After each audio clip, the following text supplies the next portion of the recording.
We are live back on the Digital Creators podcast, and we're here with Rachel Goad. Welcome, Rachel. Thank you. Thanks for having me. So, if you're a Perth artist aiming for the mainstream, this episode's for you. Meet Rachel Goad, founder of Musible, her own music distribution company, and the force behind 6KMC, a music management company, both started in Perth and now active in Sydney. Rachel entered the local music scene through DJing. Eventually, she became the go-to DJ for live hip-hop gigs. Through her ventures, she collaborated with talents like Wesley Black, Kayps, Hoodzy, Your Boy Mars, and Harry Hilfiger. Formerly entrenched in Perth's music scene and a radio host at RTRfm, Rachel is now making waves in Sydney. In this episode, Rachel shares insights on breaking into the 2024 music scene, collaborating with Sony and Warner Music, her move to Sydney, thoughts on the future of music and distribution. We'll also touch on AI and music, with Rachel mentioning the use of tools like ChatGPT. Join us for a chat with Rachel Goad, exploring what it takes to make the cutting edge of the Australian or international music evolution.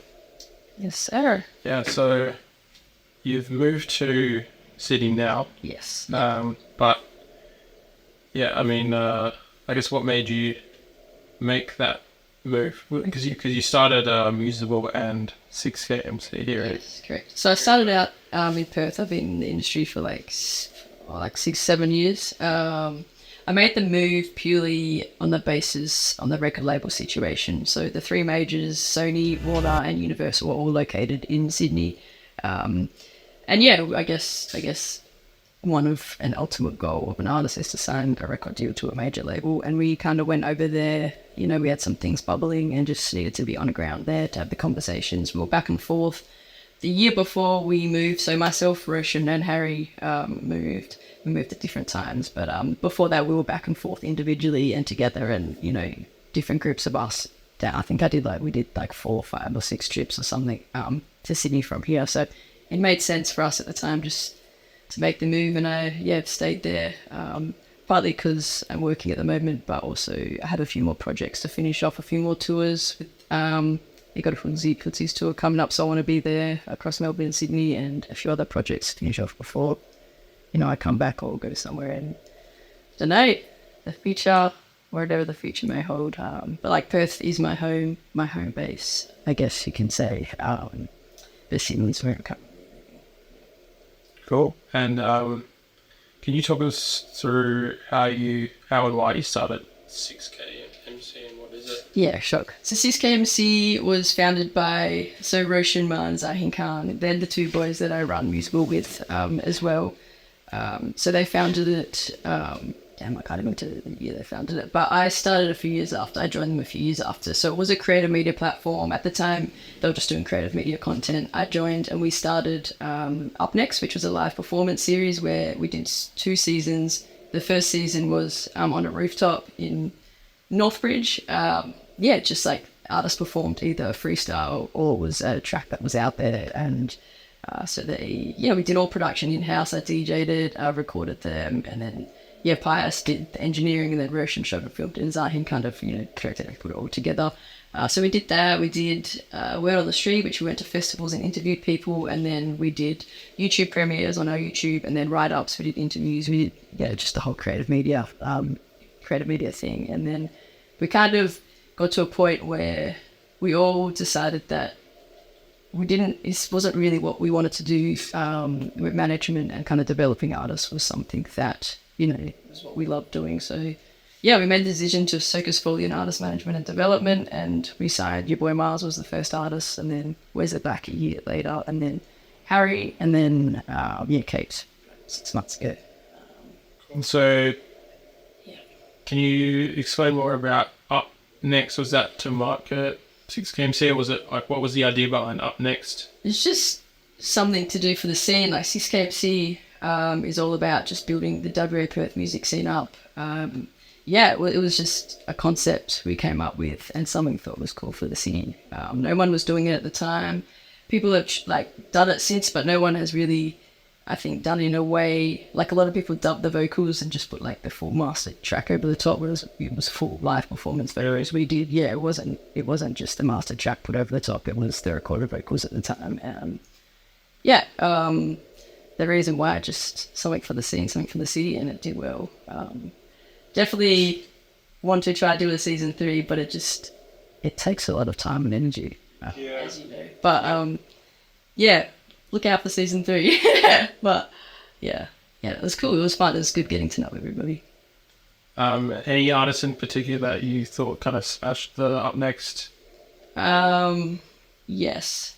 I mean, Wesley, obviously, I can't, damn, who else did we have? Drea. Oh my gosh, she killed it. She was in the warehouse in West Perth. I forget the name of it. Friday Studio. That's what the second was.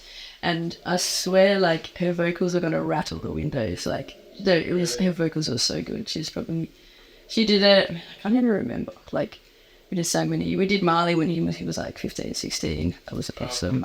I actually wasn't on the ground for that one, but his was sick. What else did he do? Yeah, that were the standouts, honestly. Like, obviously Mars was sick, but that's come through a bias standpoint.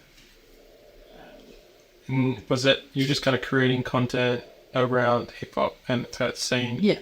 Sort of thing. Oh, yeah. So we posted on our YouTube and then Instagram. Yeah, it was cool. It was sick. Fun. Loved doing it. It was a holiday thing. I feel like if you did it again and you utilised like stuff like TikTok, I don't think TikTok about around like that. Well, we weren't using it. It was just Instagram, and even Reels weren't, it was just posts. So it was like, definitely there's a lot more short form avenues these days. Yeah. I feel like if you did it again and put it on TikTok, it would like do super well. Yeah, I mean, we definitely should. Because there's a lot of demand to see that type of content first. Like a lot of people want to see it, but again, it's just a matter of like, I'm getting, I don't know if you guys did it with any budget at all. Like it's just passion, probably. It's no budget. I mean, it was So the money spent was just on, we hired speakers and venue Fridays. The rooftop was one of the boys' ex-in's apartment, so Bye, Epi. Yep. Go back there for season 2, unfortunately. But the rest of that, the decks were my friends. I borrowed them. Recording stuff was all I guess the microphones we were paid for. Yeah. But yeah, it was definitely a passion project. Yeah. I mean, we would definitely be able to get sponsorship now. Like, you've got like JG Sports and stuff now that are really sponsoring hip hop artists. Cool. Very heavily on the East Coast, they do, and even like Culture Kings. But I mean, it's definitely worth a short. Just comes down to time. Yeah. Do you think if you sort of did another one of those here, you could, because you've been to Sydney now, you kind of learned a bit more about the industry and how kind of works. Do you think you could kind of like make those connections here, maybe get sponsorships or something like that? Yeah, I could definitely leverage stuff. I mean, I've tried to with Musible. We've got some stuff, but yeah, for sure. It's just not a top priority right now. I've got so much going on. Yeah. I just find when you try and make that sort of stuff in Perth and you try and contact brands, people, it's just like the amount of emails you have to put out, and then the one, like, you just get so many people who just don't reply, and they're just like, don't really care. Yeah, I mean, even targeting local brands is like a way in. So Kayps got on the mushroom program, and he's got some promo stuff going up. So I just, the dudes like the Street X boys, the Oldie guys, Oldie Clothing, they've all been really supportive at sponsoring him and giving him clothing. And even Jude Up sent him some stuff there from Sydney. They're doing massive things. Oh shit. And then you made Musible after 6K. Yeah, 6K way after. So we launched Musible, where are we? We're in 2012. Actually, we launched Musible like a year and a half ago. Yeah. So so Musible's a distribution company. Every artist that wants to put their music on Spotify, Apple Music, or any other thing, DSP, so DSP is a digital streaming platform. You have to use a distributor to put your music out there into digital stores. So why is that? It's just the way they operate. There's just no direct upload to Spotify. It's just their business plan, I guess. There was talks about creating some sort of way for artists to upload direct, but I think working in distribution, Spotify would need these companies to filter the music that comes through, because a lot of just like okay, that's why. I would like whether or not that's why, but it's definitely a reason why, because our back end filter a lot of either music that's not cleared with samples, or people that have just ripped samples and stuff like that. People that don't have the correct licensing for beats, it comes up on our system. Even just they're really strict on talk rates and instrumentals and just noises, like pure just rain noises. There's all these tight restrictions on that coming out now, and even going forward. I don't know if you've seen, but Spotify have introduced, if you're not hitting 1,000 streams, you don't get paid for the song. Yeah. And they're really tightening their restrictions on artificial streaming. So artificial streaming is when the song or the stream has been deemed as it's being paid for. So there's certain playlists that people pay for on Spotify. Yep. Independent playlists, the editorial playlist was editorial playlists are done by curators. So there's certain independent playlists that have a lot of followers and likes and things like that. So people pay them to be on them to boost their streams. Yeah. But a lot of them are flagged by Spotify. So Why is that? Spotify doesn't like money going to somebody else. I mean, yeah, potentially. I guess they don't want people to pay for playlisting. What are your thoughts on that? Do you think? I don't know. I guess from a distribution standpoint, don't do it, because you get flagged in the system. Because at the end of the day, you're paying a certain amount of money for these streams, but Spotify have deemed artificial, so you don't get paid for those streams. Spotify keeps that money.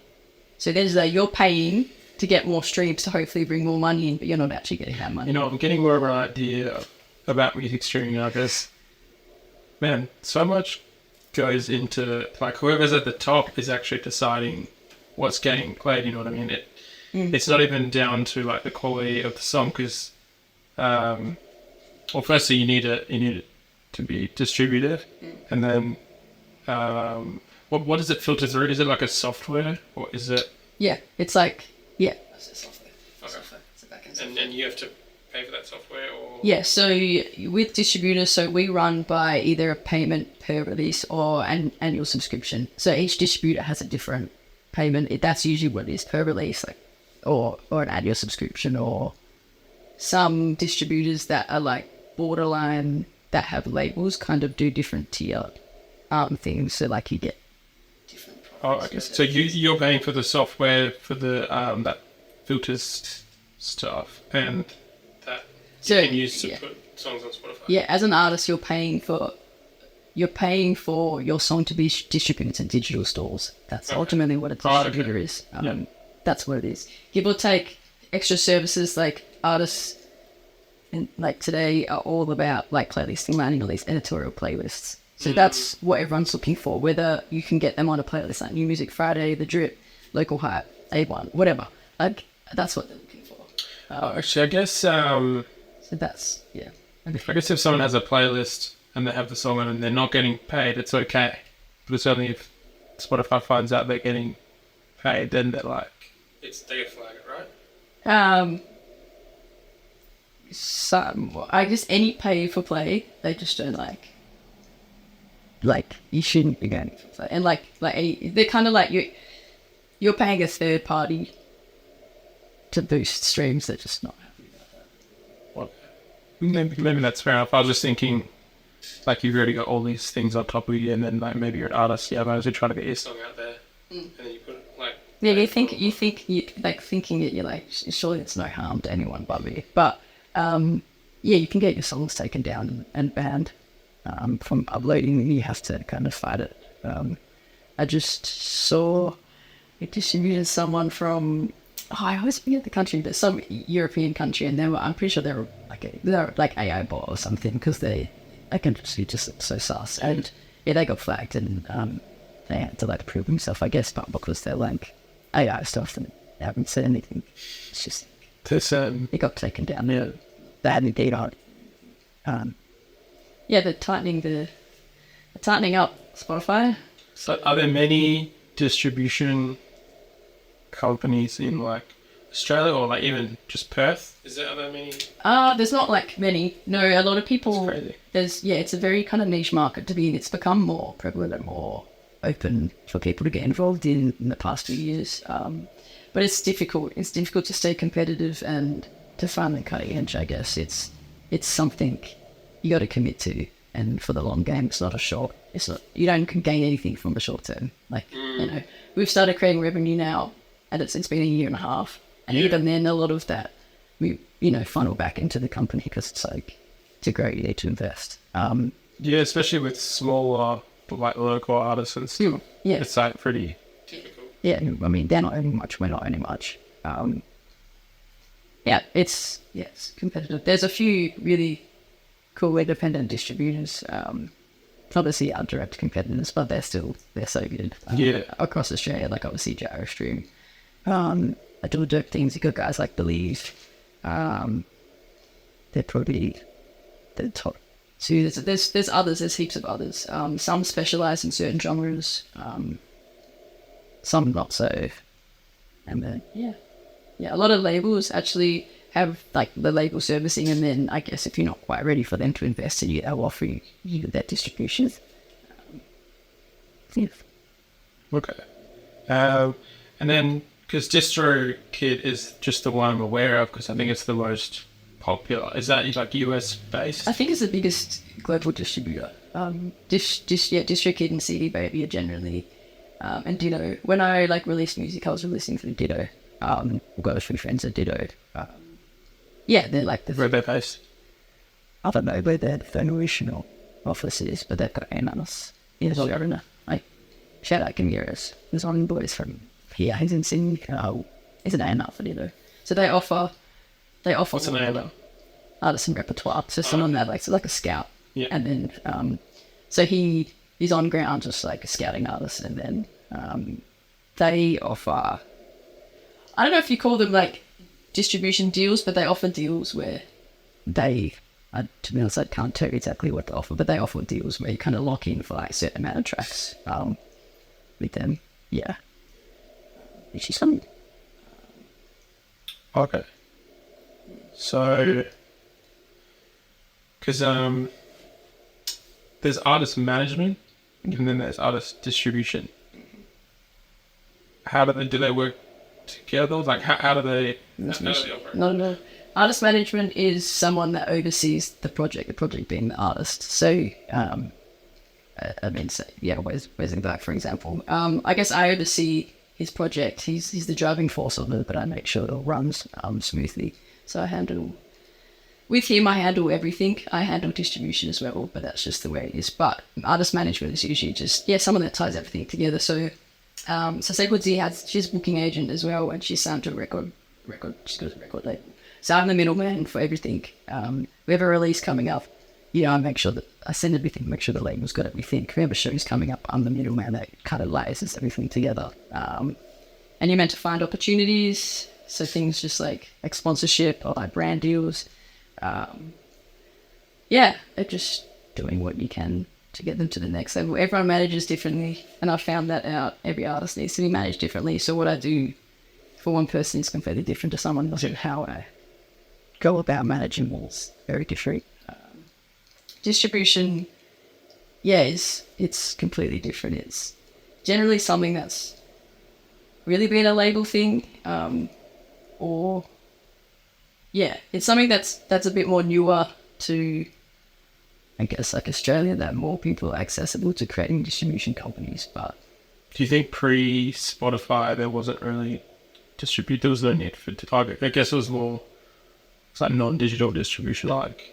Yeah, so I mean, distribution started out as lyric sheets, as like music sheets. You don't really need to write music.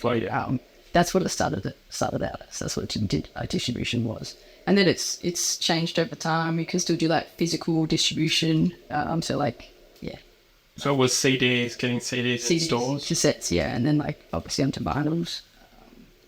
But now it's become so digital. It's like distribution deals started out as like physical product. But now obviously we're in the digital age. It's mainly digital. Plus, if an artist wants vinyls, it's a cool thing. Like that is obviously a big resurgence in that lately. It's changed over the years. I mean, I did a when I did music business at TAFE, and they kind of told us about the evolution of distribution, and it was like started out as the mix sheet and then moved on to all different things. Yeah, it's definitely changed in the years. Okay, and you mentioned you've worked with Sony Music and Warner Music, which are like two huge international music labels. How did that come about? Yeah, so I guess in time frame, so your boy Mars still has a distribution deal with Warner. So ADA is their distribution company. So he has a deal with ADA with the Area Movement. The Area Movement are a like Western Sydney. It's like a Western Sydney creative crew, but they also have their label. They've also got another label called DB Music, which is directed Warner. And so Mars puts up a TikTok video of cheating, and then Russ, the American artist, commented on it and kind of got some traction. And yeah, they offered a distribution deal for your boy Mars, which is pretty cool. Yeah. Yeah, I guess he was the first and still the only WA Perth artist at the area I've specifically worked with. So the area is headed by Ziggy. It's Chilgashi. It's massive over in Sydney. Yeah, so that happened. Wait, is he an artist? Ziggy's a DJ, but he's like everything. Oh, okay. Is all of the above. So yeah. The Area Movement do a lot of community stuff. So a lot of working with like the youth and shows he DJs all like the Sydney King NBL and stuff. Like he's just like does all that stuff. So that's how Mars works with Warner. It's a bit tricky with distribution deals because like you want to technically say he's not signed to Warner, he's signed to the area at ADA. So he's in distribution deal. He's still an independent artist, but they do have the slight backing of the major. And Hoodzy has obviously she's signed to Sony Music, so she's in a joint venture with Sony Music and Fndr, which is a label directed by Hal Latu-Kefner, who is a big name in Australian hip hop. He was once an artist. I forget the name of his Durant, but yeah, he's doing big things. They've got 4 artists under Fndr. I started managing Hoodzy about 6 months ago, and can you tell us about her music? Yeah, so the genre it fits under. The last 2 releases have been like electronic hip hop. So the couple before that was more sitting in the grungier side. So, but like the overall genre she sits in is hip hop. She was making some pretty drill hard rap in the beginnings of her career. So she started releasing music at 16. She's now 21. She's been signed pretty much to a major that entire time. And so the music she's more coming out now is that 070 Shake electronic driven. Yeah, it's interesting working with this. I work directly with Sony and how. So yeah, any kind of decision that gets made needs to also be run by them, just as they have control. So again, she's not like completely signed to Sony. It's like a deal where they oversee things and they have a leverage on things. She's signed. She's signed. Yeah, it's just she's got another label she's with. Oh, yeah, 2 labels. It's got a joint venture. Yeah, it's so complicated. It's really complicated. But yeah, so I guess to like make it easy, any decision we make is like the email chains is all the same. Her entire Sony team, Al and Minnie. Okay. So she's got. So yeah, I guess difference between like a direct record label deal compared to like Mars's distro deal is this mainly the percentage is taken. Distribution deals are more in favour of the artist. Proper record deals, licensing deals are more in favour of the label. So the splits are like generically 80% to the label, 20% for a record deal, and then opposite for distro.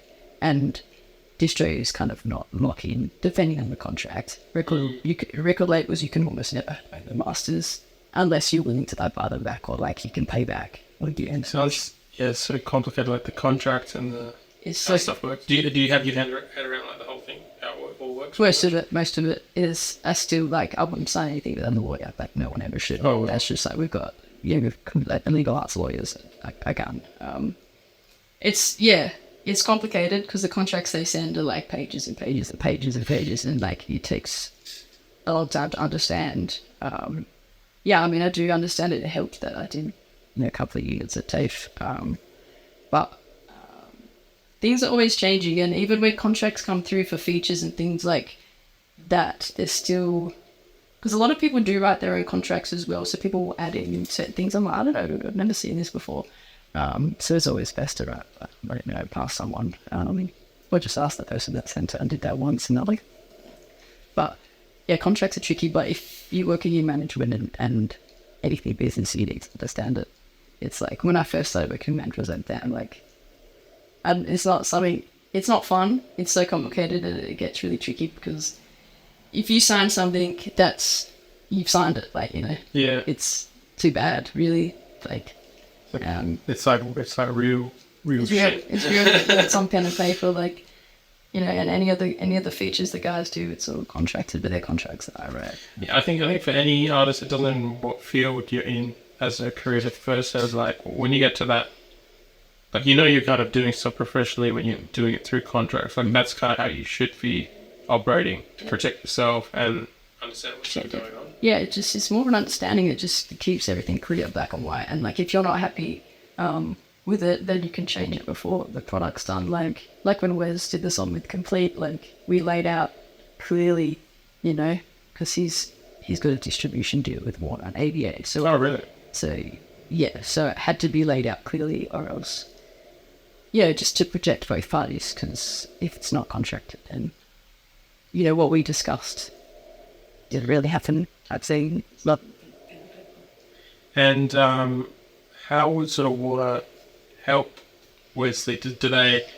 chip in? Do they pay for music videos? Do they just get a percentage? Not that track. That track was because Complete released it. It was a double main artist release, so they both get it on their Spotify as artists. But so with, I don't know what Complete has, but I can speak on Mars. So generally they work as they offer a certain amount of money for a certain amount of time for a certain amount of tracks, and you can say yes or no. The time frame is a bit not set in stone, because it generally comes down to the time you get the music out. So technically they set a year for a certain amount of tracks, but he hasn't put the tracks out. So what would be an example of a number of tracks that would ask for a year? His was 6, I think. I could know the kid should get enough to the contract, but so it was a year for 6 tracks. But if it was in there, you just have to get the tracks out, so you can't just put it in the news. Okay, but okay, you need to fill that obligation. So it's one every couple of months. Yeah, or which I should be doing. And they get a set amount. They get paid a set amount, and then they release these tracks, but the label owns the tracks. Yeah, so they often it's called an advance. So distribution deals, it's generally just an advance or a certain amount of money, and it's up to if Mars, he obviously has us as a team, so we figured out, Roshan's I specifically figured out the amount that they want to spend on each track. We broke it down into marketing, music videos, and you can spend that money how you want. Some artists take that money and go and buy, a gold chain, whatever. That's when you hear about those horror stories, like the big major label artists that get multi-million-dollar deals, and that their advance is, more than that. They go buy a mansion or a car, and they've got no money to spend at that time on their music. They've just yeah. And then that's when they get in debt and I have no money to spend on my music. But even then the deals come down to what the contracts say. So he still has to pay back that advance money to them through the streams, and that's typically what it is. And then after a certain amount of time, we can, depending on the contracts, he can then get his tracks and put them on another distro if that's what the terms are. But sometimes they're just stuck with them for 10 years or. What is Australian? What is? Yeah. Aussie hip hop? Yeah, what's Australian? What is it? Damn, if you're talking about Aussie hip hop, you're talking about Aussie hip hop, I don't know, Complete, Hilltop Hoods. What does it sound like? What is Australian? I'm talking about Australia, the country. Mm-hmm. That's hip hop. What is Australian hip hop? What does it sound like? Damn. Sonically, if you're actually talking about Aussie hip hop, then those guys that have just said it's that. Is it the accent? It's the accent. It's the yeah, I guess that's what So it is. there's Aussie, like Aussie hip hop is the accent. So the difference between Aussie hip hop and like Australian. Yeah, I guess like if you class Music. yourself an Aussie hip hop, it's like it's a genre in itself of hip hop. It's Okay, so it's the those genre, yeah, the accent. yeah, I guess so. Yeah, I don't know how to explain it. It's like yeah, it's bars. Because I always wonder, like, is it a sound or is it they're from Australia?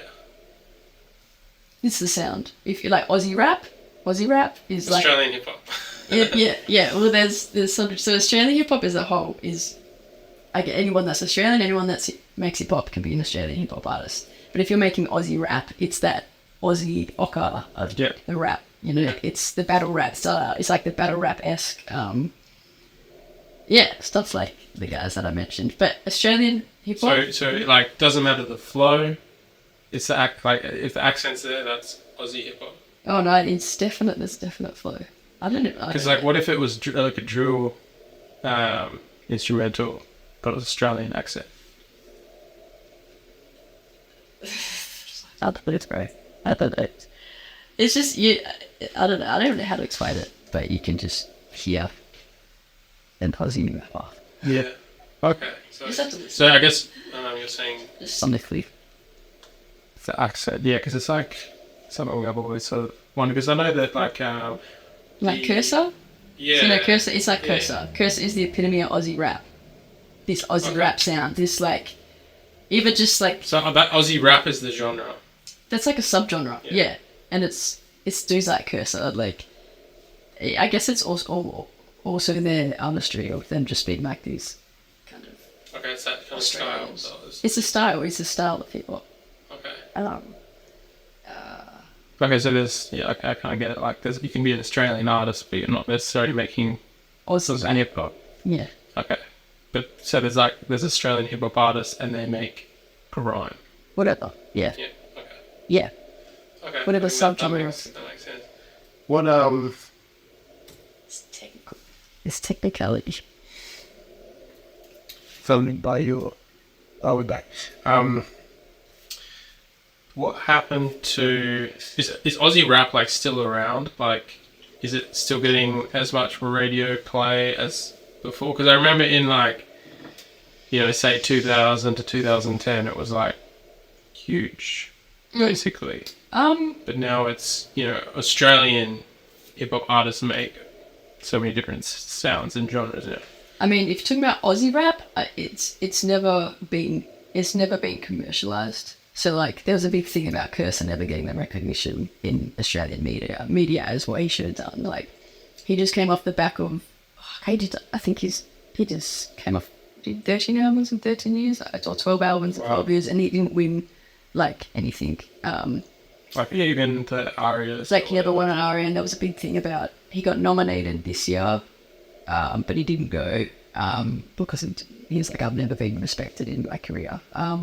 And he's selling out massive shows. Like, he just 3-hour sets.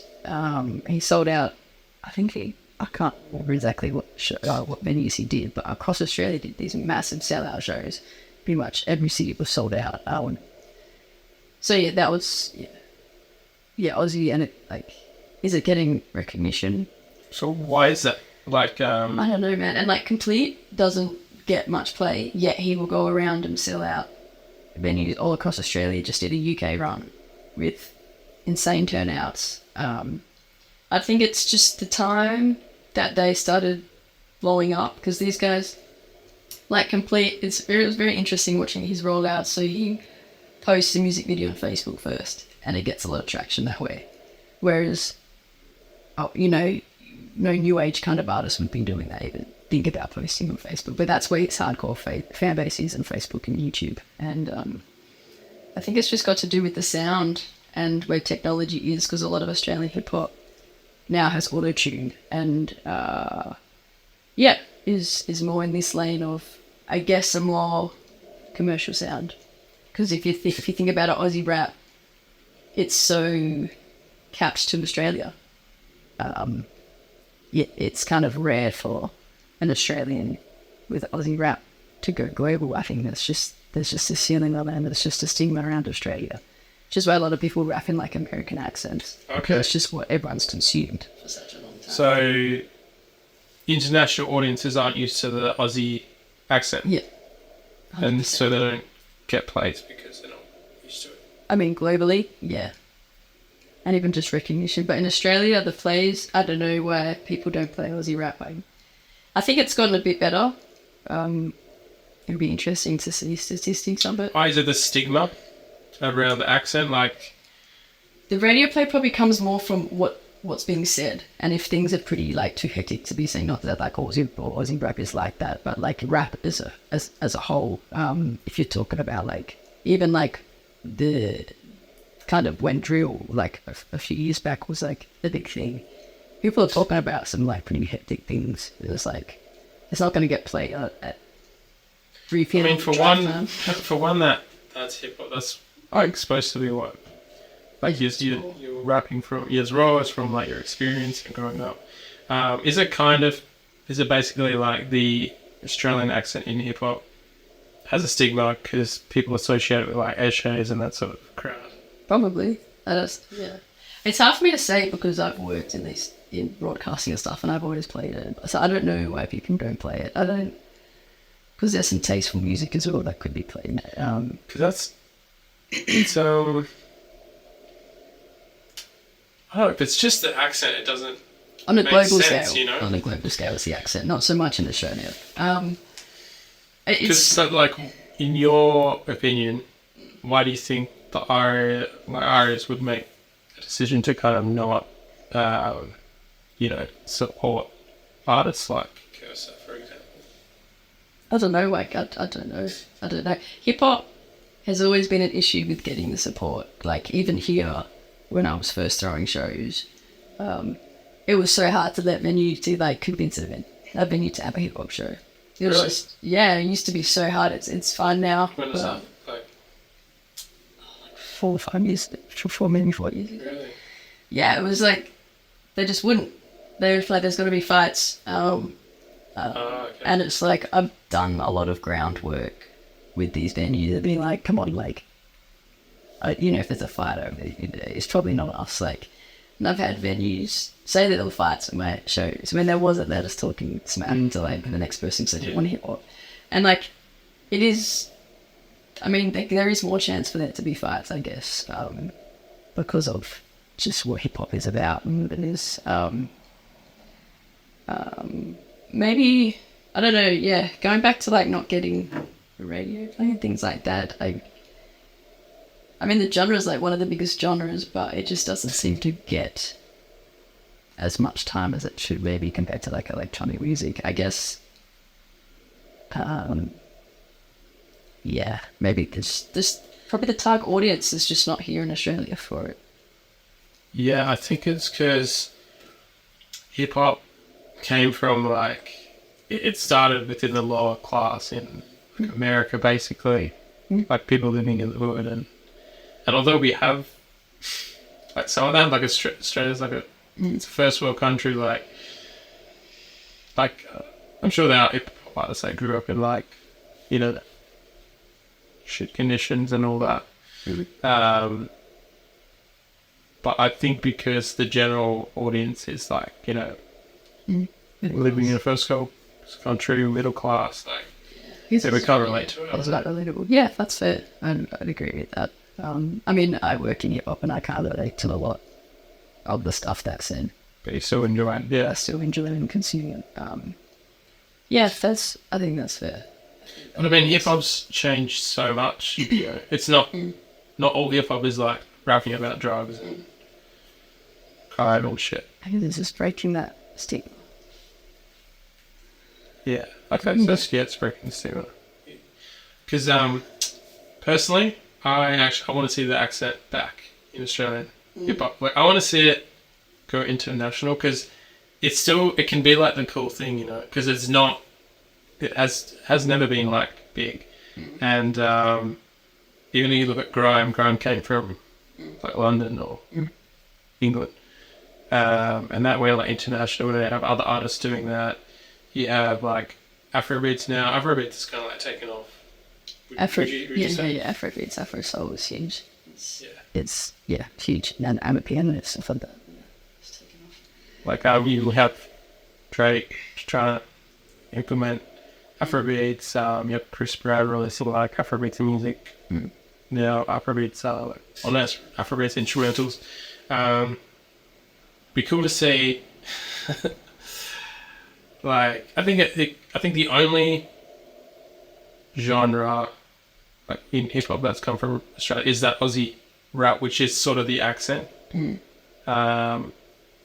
would be cool to see international artists using that style. Like, imagine if you saw, if you've been in the US or the UK or even like Asia, like rapping like Aussie, Aussie style. I reckon that would be cool. Yeah, I think it would be cool. I think it's also got to do with like the language and like the phrases we use and things like that. I think I can't remember if it was Central C I was watching, but they're like, you just don't understand it. But I mean, it doesn't take long to like Google what something is. Yeah, but then I think it also comes down to like where's the focus? Like Australia's focus is on the US. Like we're sort of copying US, and then London, it's got that sort of potency because it's like one of the creative capitals in the world. You have like it's big in terms of brands. I think Australia, in terms of our hub culture, is more close into. I think in terms of music, a lot of people draw comparisons. Okay, no, maybe, but yeah, I don't know. I don't know what it would take for an Aussie rap to break through and collaborate. I guess. I swear I saw something on TikTok like it was a Asian rapper and it sounded like Aussie hip hop. I'll show you. It's coming, and there's collaboration. Yeah, it's. I think that would be like unique in terms of the global scale because it hasn't been done before. It is a genre, and I think a lot of artists don't want to use the accent because of that stigma. But I think, personally, I think it's cool now. Like if I see an artist, even if they'd been using the American accent for a while, then they make a song with Australian accent, I'm like, oh, that's cool. I don't know. Yeah. Yes. Hopefully. Could be interesting. It's definitely. I mean, I don't actually listen to. I don't actually listen to any Aussie hip hop, to be honest. But I think it would just be a cool thing to see. Maybe we'll catch on. I don't know. Yeah, I agree. You're not against the accent. I'm not against the accent. I mean, it's not something I heavily consume, the Aussie rap. But that's just because I've grown up on the new wave djing scene. Still appreciate the racism and a good bar. Yeah. Collaboration. Collaboration is key in any parts of this industry to break. Like 1-4, when they collaborated with ASAP, like and Jules, so it's not really that on any rap, and they're still an Australian rap group. What they've been up to. But do you watch all music genre industries? Like, you keeping the pulse on everything, every sort of like another look. Yeah. So, what do you know about K-pop? Not much. That's not. It's huge. Huge. I know that. But what's the guy that just did? I could jump on the Kid Laroi song. Jungkook. Jungkook. Yeah, that's cool. I think lots more like that stuff. Crossovers need to happen to keep the industry more interested in fighting for them, because it becomes quite stagnant after a while. But that's cool. And yeah, I came across the K-pop stuff. Someone I used to work with is super into it, and has been playing. Who's the big group? What's the? Blackpink. Is it? There's someone else. Who? What? Yeah, I don't know. Female group. No, male. Kate, Jung as arms. Oh, there's BTS. Yeah, BTS. She was obsessed with them. So I was just like, these people. Yeah. Yeah, they're massive. Yeah, they got full stores, like in like airports and stuff. Crazy. But yeah, I mean, I'm pretty focused on Australian at the moment, to be honest, in terms of scenes. I am trying with the distribution. I'm trying to crack into like scaling up with Australia first and getting some of the big Australian artists on before letting them go global from there. I mean, we distribute global artists, but yeah, I'm not focused on Australia at the event. Because here's the thing, right? I think we've been thinking about music all wrong. Like we've been focused on the US, but as Australians, our neighbours are Asia, right? I think we should be focused on the Asian music scene. K-pop comes from hip-hop, actually, because they, South Korea pretty much got ties with the US after the Korean War, so they're like very influenced by the US. That's where K-pop came from, and then if you look at terms of numbers, like music in South Korea, artists in South Korea and Japan, like even like indie music out of South Korea is like so good. But K-pop is like obviously the biggest genre, and then the money that makes is like insane. Yeah. Definitely have looked into Asia, and there's so many clubs and venues, and like you can just go, and of course have we go to there, play so many shows. But I think with K-pop again, there's it's just so different from what Australians are listening to, like the whole culture. It's very like polished, and even girl groups and guy groups is like it's now. I think it used to be like cool in the 90s and shit, like with America. Like they would have like boy bands, but it's like it's just very different from the culture here. But I'm seeing like there's a rise in like K-pop music. Even it's now being played in like the shopping centers and stuff, like which should never. Well, they've got full stores, yeah. I think somewhere around, So I think collaborating with, if you're looking in terms of like just income, like I don't know what the route, like if you just want to make it as an artist, like make money, like maybe even it'd be something different to collaborate like with Asian artists, like. But I see there are more collaborations now with like Jungkook. He's kind of like entered the Western music scene with Jack Harlow. Power City Club. Who did you say? Kid Laroi. Yeah, the Kid Laroi. Central. Yeah, but it's a very unique market. It's very interesting. It's cool. It's cool though. Yeah. Collaboration overall is key to growth. Because you're hitting not only the other person's markets, and if you're trying to tap into their fan base and getting new fans. So Yeah, new fans. Collaboration is essential to growth. Even I know there's some independent artists from Perth. I've actually been watching that. His work with J. Calmaid, who I think he's produced one of Harry Hilfiger's tracks. Do you know? I know Jack. Yeah, Jack. Jack, yeah. I want to get on at some point. One of his... Who's that? This guy who's been blowing up on TikTok, and he's from Perth, and he like makes like sort of indie pop music. Is he a producer? No, he's an artist. Is he young? Yeah, I think he's like probably like 26 or something. Can't remember. I forget his name. But anyway, he went to. Oh, are you talking about Gojo? Yeah, Gojo. Yeah. Do you know him? Marty's fucking viral. Yeah, I love Marty. Yeah, it's sick. He's in Sydney at the moment. Yeah, because he went over to like Indonesia, Jakarta. Yeah. See how much traction he got over there? Massive. Like that's what I'm talking about. This Like, guy set himself up for life. like stuff going to America. We need to go to Asia. Like you'll get so much more support and fans over there. I swear. Like they love just any international artists that go over there. Gojo's epitome of hard work paying off. He's been grinding for a while. Yeah.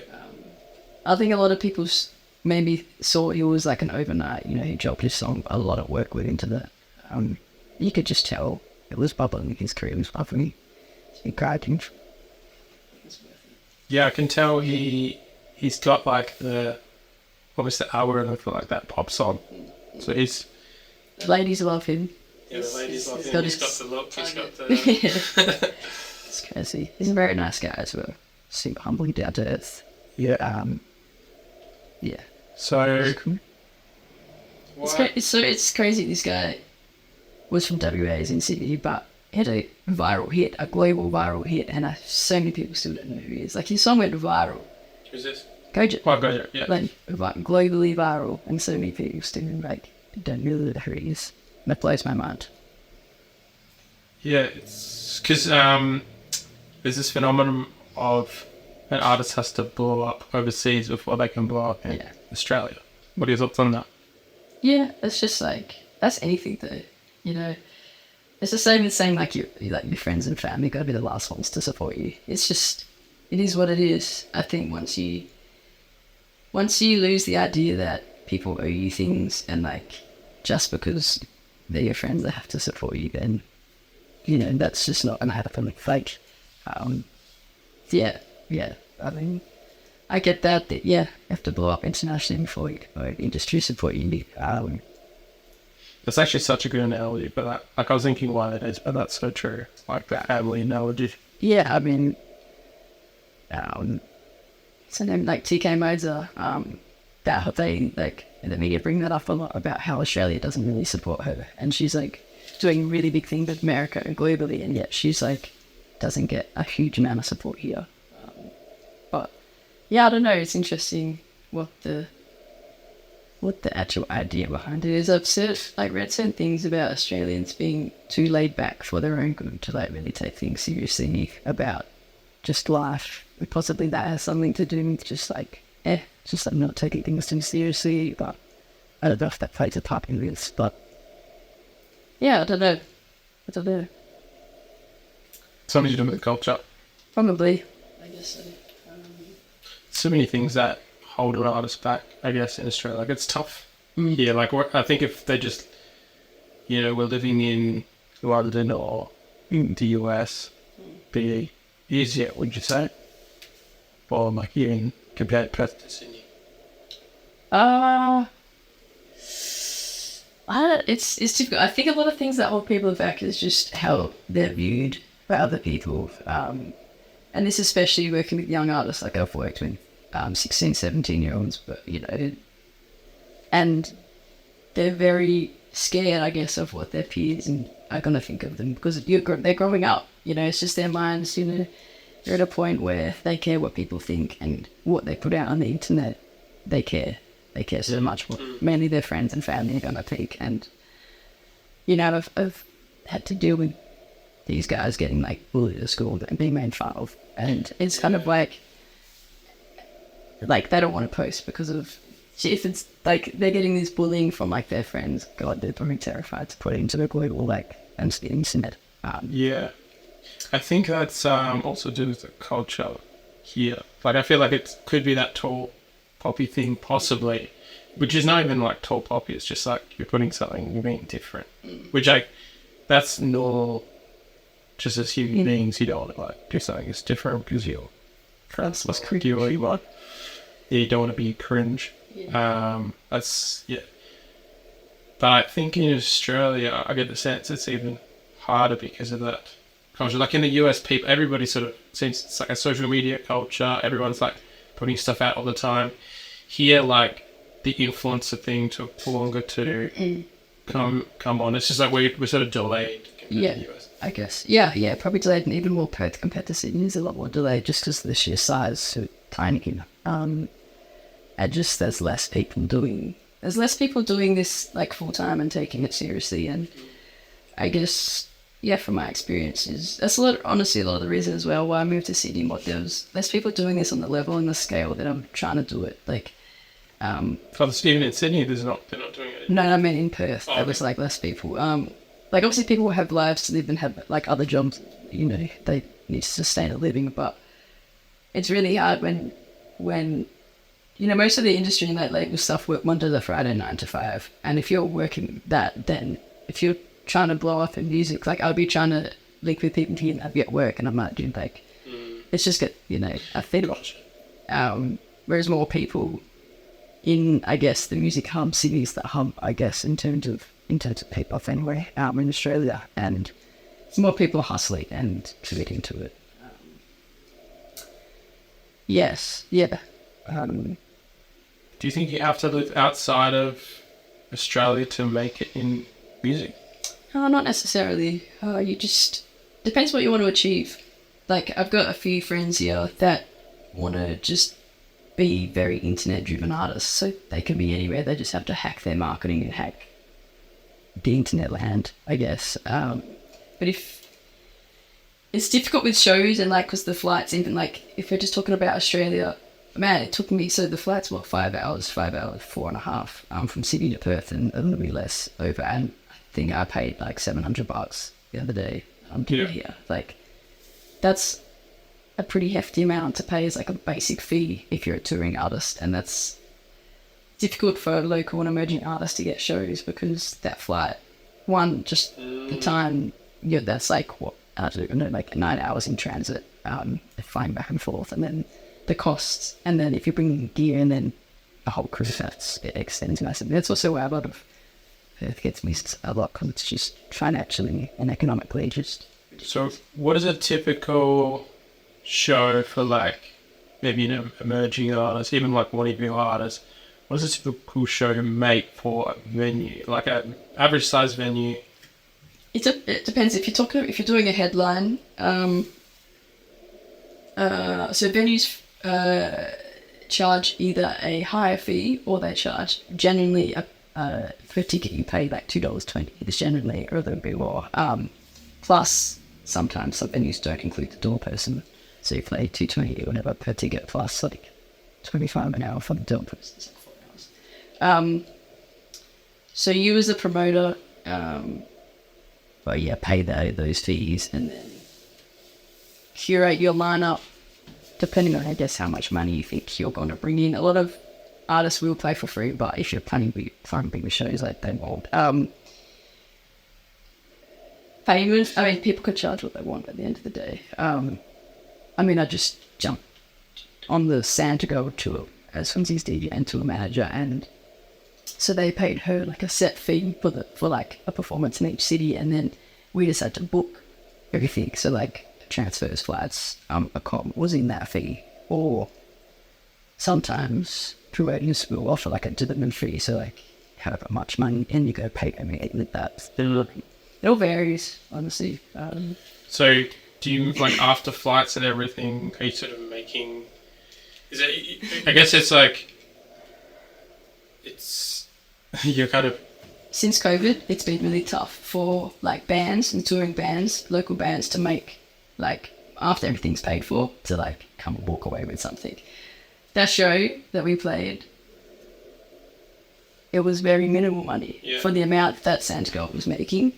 Like, no shade to anybody involved, but it was just like, it was not a lot of money considering anything that had to get paid. And that tour we had to organise DJ decks for one of the shows. And initially I was going to have to hire a sound tech engineer for both shows. Sure. And microphones. I managed to get a lot of stuff covered by the venue, and lucky she has an agent, a booking agent that handled a lot of this, but so she walked away pretty much. So a lot of it's like passion, pretty much, at this point, until you get to the festivals level, I guess. Yeah, I mean, if you're throwing live shows, like with Wes, we walk away with, decent money each time once everyone's being paid, because he's got, a lot of people that are committed. He's got a die-hard fan base. They come out to shows. Yeah, he was in Nepal recently. Hey? So how did that go? Good. Yeah, I didn't go with him, but good that he played at Club Platinum in Kathmandu. So a group of them from Perth, and Chapters, who's in the Dives crew, like Sunday Sesh, right around that. He's initially from Perth. I think he's still based here. There's actually this. There's a lot of connections to like Southeast Asia and Perth. Like, there's a huge Bhutanese scene here. I think there's probably a big Nepalese scene here. Yeah, there's a group of them at Sydney, so they all live together, and like Pius, Pharisees, they all work together. There's a huge network. That's what I'm saying, like the Asian scene, man. Like, they're our neighbours. We gotta stop focusing on the US. Like, can't get too much hype. That went well. Like a good turnout. From the photos, it looked like they said, it was like he played to the crowd. Got some new following fans. I think he gained a new diehard fan over there. Oh, yeah, So it's kind of funny when like Wes and stuff gets diehard fans, because I got access to their social media and their Facebook, so I see that. Damn. Like not Instagram, but like their Facebook. It's funny. I'm just like, oh my god. You know, I start replying to them, pretending to be Wes. Like, yo, thanks, man. That's cool. But yeah, shows. I think shows are super important to artists now, because like you should be walking away with money. At the bigger shows, you just have to cut a loss sometimes, because that's the name of the game. Because like if I was an artist, this is just me with no experience in the music industry at all, but just like in terms of looking at how marketing works, like you could look at, because a lot of artists in Asia or Southeast Asia, they sort of look at, I feel like they look at Australian artists how we look at US artists. So if an Australian artist was to collaborate with them, they're more like inclined to do it. And there's a lot of like Southeast Asian artists, obviously, with like huge followings, and they get like show bookings. So I feel like if an artist here was to be like, hey, let's do something, let's work on a track, and then do a track, and then do shows over there, you probably make more money than paying for flights over the US, you know? That's what. Oh, you got something in the works. That's what kind of, well, not like set in stone, but that's like the idea of the plan. Are you working on stuff like that? It makes sense. Yeah. Even not just Asia, but just like anyway, like, yeah, there's this really cool electronic artist who just toured here, and even just like obviously work with live performance, so just getting their vocals on a track and they're being able to tour like their tour run with them, like things like that. It's just a really cool way for live performance artists to break in different territories.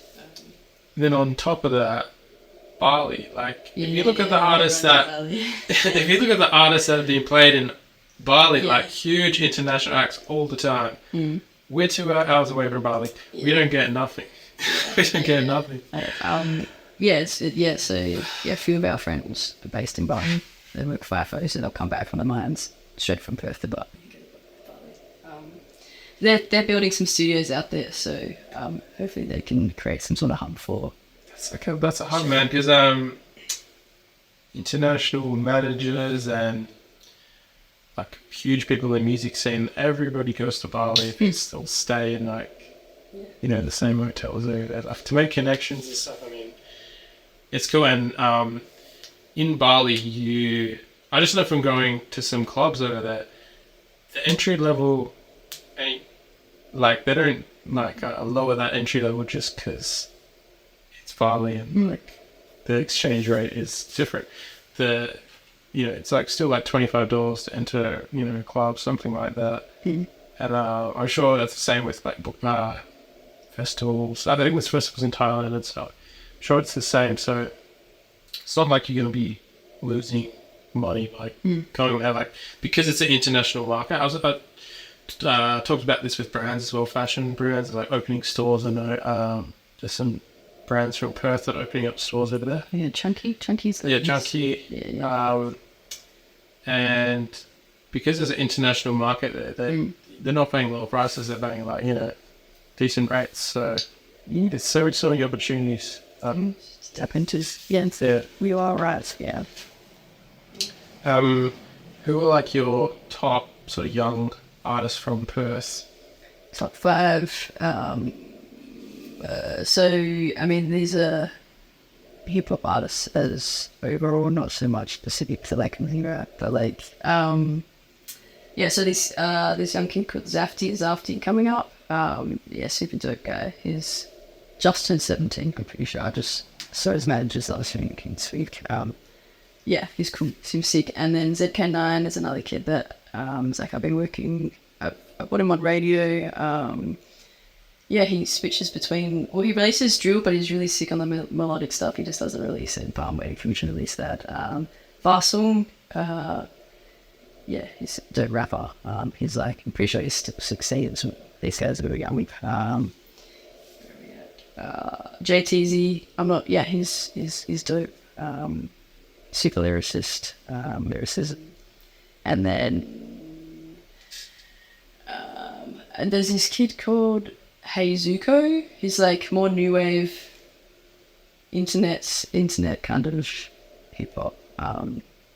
Yeah. Pop. So who was that? Zaftin, Zekanon, Varsal, JTZ, and Hensenku. There's an emerging hip hop artist coming up to keep an eye out. So, Yeah. They come. awesome. I haven't seen my roster, but Oh, I feel yeah. like I plug them so much that if you know me, you should already know the guys that I represent. But Yeah, obviously Harry's still young, Kayps is still young. Well, they're all still young. Man, Hoodzy, Wesley Black, everyone might as well one element of that. Yeah, we watch your careers with great interest. watching their careers by the music, hate their stuff. So, Rachel, thanks so much for coming on the podcast. Great to learn about the music industry, about how it all works. It's interesting. It's very complicated web. Pyramid schemes going on. yeah, a lot of Pyramid schemes, but yeah, it's complicated, but once you understand it all, and it takes a while to understand all the inner workings of the industry. But once you get your head around it, it's worth it. You just gotta consistency. I guess lastly, what if you're a young artist listening? This is a young artist listening. What's sort of your main pieces of advice to make it in the Australian scene, or maybe they got dreams for the international scene? Yeah, just, to make it as an artist, consistency is crucial. Whether that's releasing music, whether that's sonically, whether that's visually, whether that's being online, just stay consistent. People want to see what you're up to. If you're posting, you're even just posting once a week, you're really much only consuming a person's time for 1 minute. And that's, when you think about it, that's 3 seconds. the attention span these days. literally, that's not enough time. Of someone's time for that to be consumed. If you want to make it. Just consistency, proper marketing, understand your niche, understand not even your niche, even just your target audience, your fan base, and Just going from there. But honestly, consistency, I can't stress that enough. Every day, put in the work. grind, put those 10,000 hours in, and you will see success. It's not an easy journey. It's a tough slog, but it's worth it. And are your DMs open, or is your email open for people that reach out? Yeah, sure. My email is rach@6kmc.com, or you can just hit me up on Instagram. It's Rachel Goad. Always open for development sessions. I do sessions outside of my roster for everybody, but I guess has music ready to go in that I think I can help with. Obviously, distribution. If you want assistance, then to hit up Musible distribution, and me and my team can assist. Consistency is key to success. Do it. Thanks so much.